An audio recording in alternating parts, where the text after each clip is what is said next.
जय श्री कृष्ण। आज बताएंगे कि पुराणों में क्यों कहा गया है कि विवाह के बाद स्त्रियों को ज़्यादा दिन तक पिता के घर में क्यों नहीं रुकना चाहिए। सुनिए। माथुर प्रदेश में मथुरा नाम की नगरी थी।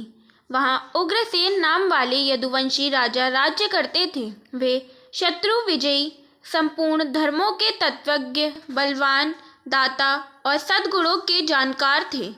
मेघावी राजा उग्रसेन धर्मपूर्वक राज्य का संचालन और प्रजा का पालन करते थे। उन्हीं दिनों परम पवित्र विदर्भ देश में सत्यकेतु नाम से प्रसिद्ध एक प्रतापी राजा थे। उनकी एक पुत्री थी जिसका नाम पद्मावती था।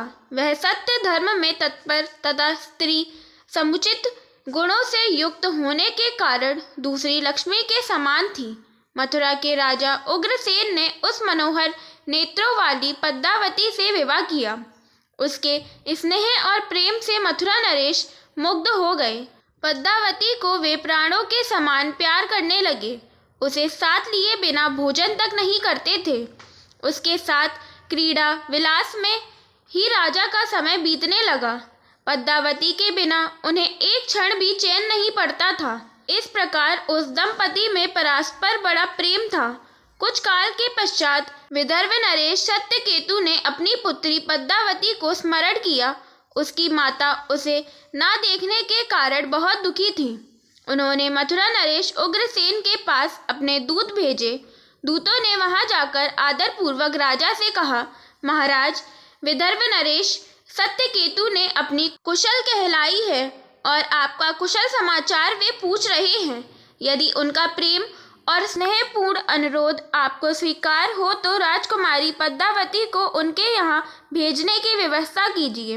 वे अपनी पुत्री को देखना चाहते हैं। नरश्रेष्ठ उग्रसेन ने जब दूतों के मुंह से यह बात सुनी तो प्रीति, स्नेह और उदारता के कारण अपनी प्रिय पत्नी पद्मावती को विदर्भराज के यहाँ भेज दिया। पति के भेजने पर पद्मावती बड़े हर्ष के साथ अपने मायके गई। वहां पहुंचकर उसने पिता के चरणों में प्रणाम किया। उसके आने से महाराज सत्यकेतु को बड़ी प्रसन्नता हुई। पद्मावती वहां अपनी सखियों के साथ निशंक होकर घूमने लगी। पहले की ही भांति घर, वन, तालाब और चौबारे में विचरण करने लगी। यहाँ आकर वह पुनः बालिका बन गई। उसके बर्ताव में लाज या संकोच का भाव नहीं रहा। एक दिन की बात है, पद्मावती अपनी सखियों के साथ एक सुंदर पर्वत पर सैर करने के लिए गई। उसकी तराई में एक रमणीय वन दिखाई दिया जो केलों के उद्यान से शोभा पा रहा था। पहाड़ पर भी फूलों की बहार थी। राजकुमारी ने देखा, एक ओर ऐसा रमणीय पर्वत, दूसरी ओर मनोहर वन स्थली और बीच में स्वच्छ जल से भरा तालाब है। बालोचित, चपलता, नारी स्वभाव और खेल कूद की रुचि, इन सब का प्रभाव उसके ऊपर पड़ा। वह सहेलियों के साथ तालाब में उतर पड़ी और हंसती गाती हुई जल क्रीड़ा करने लगी। इसी समय कुबेर का सेवक गोबिल नामक दैत्य दिव्य विमान पर बैठकर आकाश मार्ग से कहीं जा रहा था। तालाब के ऊपर आने पर उसकी दृष्टि विशाल नेत्रों वाली विदर्भ राजकुमारी पद्मावती पर पड़ी, जो निर्भय होकर स्नान कर रही थी। गोबिल की ज्ञान शक्ति बहुत बड़ी हुई थी। उसने निश्चित रूप से जान लिया कि यह विदर्भ नरेश की कन्या और महाराज उग्रसेन की प्यारी पत्नी है, परंतु यह तो पतिव्रता होने के कारण आत्मबल से ही सुरक्षित है, पर पुरुषों के लिए इसे प्राप्त करना नितांत कठिन है। उग्रसेन महामूर्ख है जो उसने ऐसी सुंदर पत्नी को मायके भेज दिया है। यह पतिव्रता नारी पराये पुरुष के लिए दुर्लभ है। इधर कामदेव मुझे अत्यंत पीड़ा दे रहा है। मैं किस प्रकार इसके निकट जाऊं और कैसे इसका उपभोग करूं? इसी उधेड़ बुन में पड़े पड़े उसने अपने लिए एक उपाय निकाल लिया। गोबिल ने महाराज उग्रसेन का मायामय रूप धारण किया। वह ज्यों का त्यों उग्रसेन बन गया। वही अंग, वही उपांग, वैसे ही वस्त्र, उसी तरह का वेश और वही अवस्था। पूर्ण रूप से उग्रसेन सा होकर वह पर्वत के शिखर पर उतरा और एक अशोक वृक्ष की छाया में शिला के ऊपर बैठकर उसने मधुर स्वर से संगीत छेड़ दिया। वह गीत संपूर्ण विश्व को मोहित करने वाला था। ताल, लय और उत्तम स्वर से युक्त उस मधुर गान को सखियों के मध्य में बैठी हुई सुंदरी पद्मावती ने भी सुना। वह सोचने लगी, कौन गायक यह गीत गा रहा है। राजकुमारी के मन में उसे देखने की उत्कंठा हुई। उसने सखियों के साथ जाकर देखा, अशोक की छाया में उज्जवल शिलाखंड के ऊपर बैठा हुआ कोई पुरुष गा रहा है। वह महाराज उग्रसेन सा ही जान पड़ता है। वास्तव में तो वह राजा के वेश में नीच दानव गोबिल ही था। पद्मावती विचार करने लगी, मेरे धर्मपरायण स्वामी मथुरा नरेश अपना राज्य छोड़कर इतनी दूर कब और कैसे चले आए। वह इस प्रकार सोच ही रही थी कि उस पापी ने स्वयं ही पुकारा, प्रिय आओ आओ देवी, तुम्हारे बिना मैं नहीं जी सकता।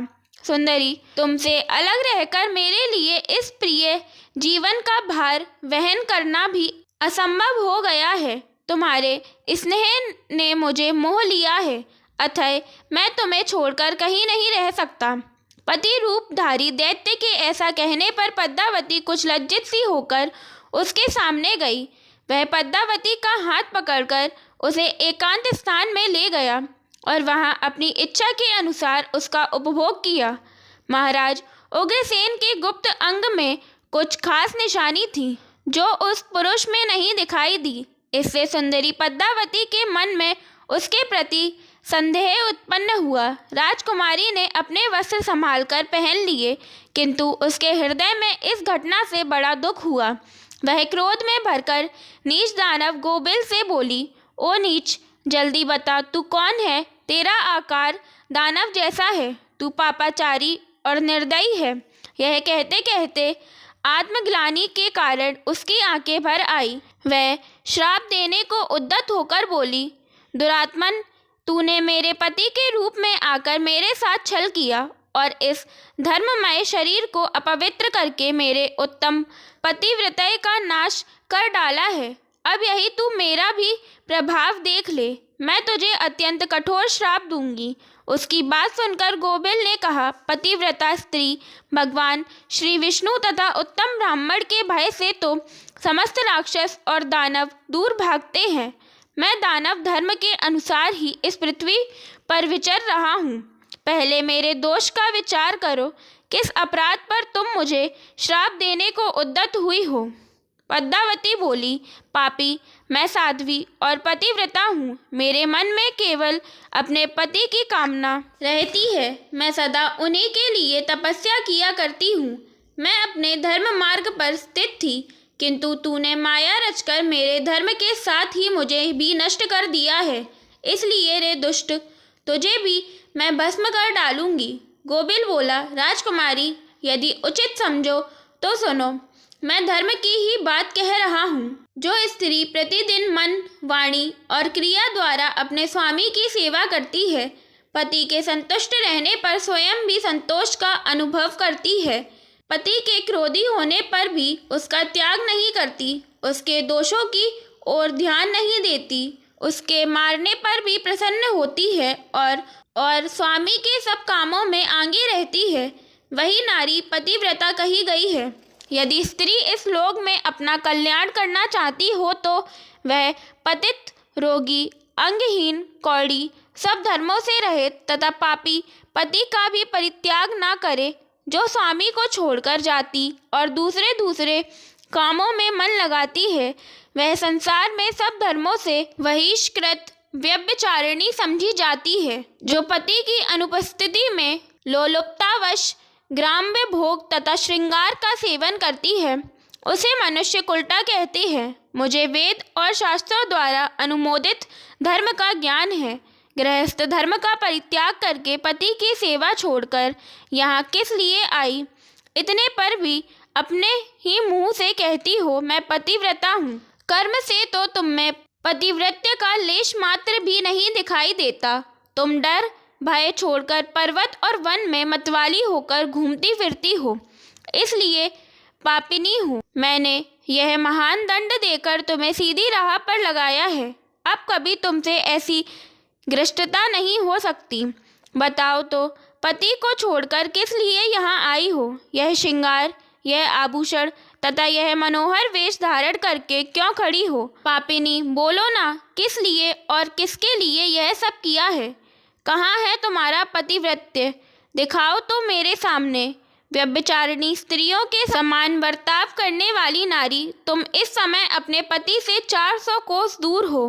कहाँ है तुम में पति को देवता मानने का भाव? दुष्टा कहीं की, तुम्हें लाज नहीं आती? अपने बर्ताव पर घृणा नहीं होती? तुम क्या मेरे सामने बोलती हो? कहाँ है तुम्हारी तपस्या का प्रभाव? कहाँ है तुम्हारे तेज और बल?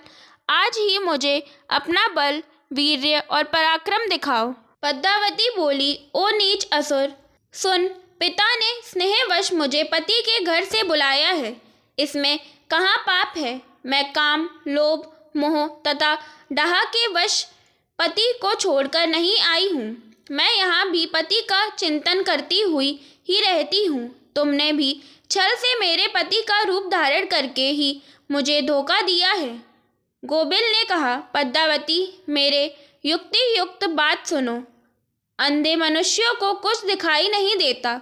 तुम धर्म रूपी नेत्रों से हीन हो, फिर कैसे मुझे यहाँ पहचान पाती? जिस समय तुम्हारे मन में पिता के घर आने का भाव उदय हुआ, उसी समय तुम पति की भावना छोड़कर उनके ध्यान से मुक्त हो गई थी। पति का निरंतर चिंतन ही सतियों के ज्ञान का तत्व है। जब वही नष्ट हो गया, जब तुम्हारे हृदय की आँख ही फूट गई, तब ज्ञान नेत्र से हीन होने पर तुम मुझे कैसे पहचानती? गोबिल की बात सुनकर राजकुमारी पद्मावती धरती पर बैठ गई। उसके हृदय में बड़ा दुख हो रहा था। गोबिल ने फिर कहा, शुभे, मैंने तुम्हारे उदर में जो अपने वीर्य की स्थापना की है, उससे तीनों लोगों को त्रास पहुंचाने वाला पुत्र उत्पन्न होगा। यो कहकर वह दानव चला गया। गोबिल बड़ा दुराचारी और पापात्मा था। उसके चले जाने पर पद्मावती महान दुख से अभिभूत होकर रोने लगी। रोने का शब्द सुनकर सखियां उसके पास दौड़ी आईं और पूछने लगी, राजकुमारी, रोती क्यों हो? मथुरा नरेश महाराज उग्रसेन कहाँ चले गए? पद्मावती ने अत्यंत दुख से रोते रोते अपने चले जाने की सारी बात बता दी। सहेलियां उसे पिता के घर ले गईं। उस समय वह शोक से कातर हो थर थर काँप रही थी। सखियों ने पद्मावती की माता के सामने सारी घटना कह दी। सुनते ही महारानी अपने पति के महल में गईं और उनसे कन्या का सारा वृत्तांत उन्होंने कह सुनाया। उसे सुनकर महाराज सत्यकेतु को बड़ा दुख हुआ। उन्होंने सवारी और वस्त्र आदि देकर कुछ लोगों के साथ पुत्री को मथुरा में उसके पति के घर भेज दिया। इस वजह से स्त्रियों को पिता के घर अधिक दिनों तक नहीं रहना चाहिए, और यदि रहें तो अपने धर्म और मर्यादा में रहना चाहिए। जय श्री कृष्णा, जय श्री हरि, राधे राधे।